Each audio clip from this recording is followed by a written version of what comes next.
Voilà, au mois de juin 1965 est apparu ça sur un relevé satellite dans la zone des îles de la Déception au sud de l'Argentine. Les Russes ont tenté de saborder l'opération de renflouage sans y parvenir malgré la violence de l'affrontement. L'objet volant a finalement été ramené sur la base d'Edwards, en Californie. Et 10 ans plus tard, le premier drone antigravitationnel à propulsion magnéto-hydrodynamique, ou MHD, a fait son premier vol d'essai dans le désert environnant la base d'Edwards. Et pas mal de prototypes ont vu le jour.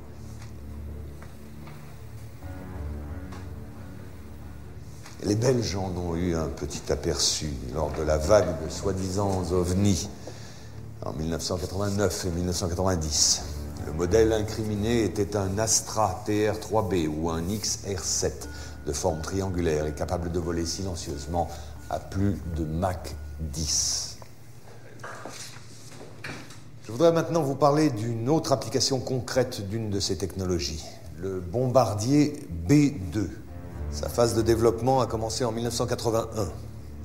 Le B-2 officiel qui vola pour la première fois en 1989 va servir de couverture à un autre B-2 non conventionnel qui sera construit en parallèle. Ce modèle ultra secret utilise entre autres un système de création de plasma, exploitant l'écoulement de l'air ambiant comme générateur MHD. Ce système va provoquer une ionisation de l'air autour du B-2 qui supprime la résistance de l'air tout en assurant une furtivité totale à toute forme de radar. Ce bombardier nucléaire vole depuis 15 ans à plus de Mach 10, peut faire le tour de la Terre en quelques heures, ni vu ni connu. Évidemment, ces recherches militaires vont susciter pas mal de retombées commerciales. Ces 10 dernières années ont vu apparaître des dizaines d'armements non létals, comme les e-bombes ou bombes électromagnétiques, ainsi que des armes à micro-ondes et bien sûr les lasers de puissance. Le département de la défense américain, à travers la multinationale Raytheon, décide d'investir énormément d'argent dans un programme expérimental appelé le système HAARP, ou High Frequency Active Auroral Research Program. Et c'est tout un programme. Officiellement, la base en Alaska fait des recherches sur la ionosphère. En vérité, les possibilités réelles de l'installation sont énormes. Manipulation du climat,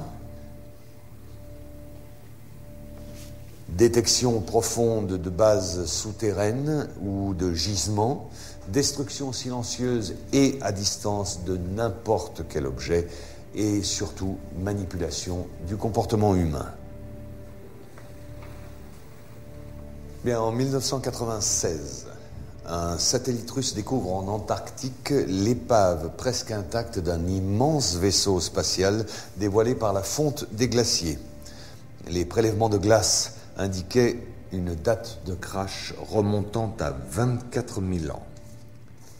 Au même moment, une éruption volcanique dans les îles de la Déception, les mêmes que précédemment, obligea les Russes à demander de l'aide aux États-Unis, vu l'urgence et l'importance de la situation.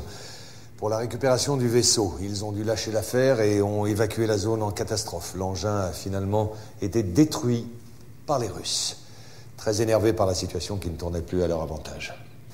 Aucun pays n'a jamais retrouvé une occasion pareille. Et cette action stupide de mauvais perdant de la part des Russes n'a fait que conforter la position des Américains face aux extraterrestres.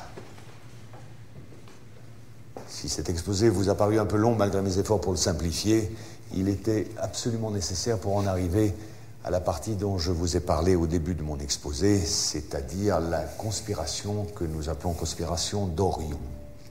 Notre groupe de recherche est persuadé que des ovnis construits par les Américains ou les Russes seront utilisés pour étayer le canular d'une attaque de la Terre d'origine extraterrestre.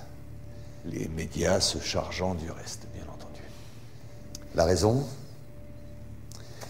Une fois la menace du terrorisme international dissipée, l'économie de guerre des grandes puissances, États-Unis en tête, aura besoin d'un nouvel ennemi pour prospérer.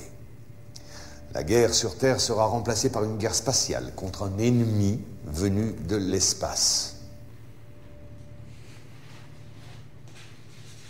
Messieurs, je vous remercie. Un dossier complet vous sera fourni à la sortie. Quant à moi, je vous reverrai bientôt pour un second update sur un tout autre sujet. Messieurs.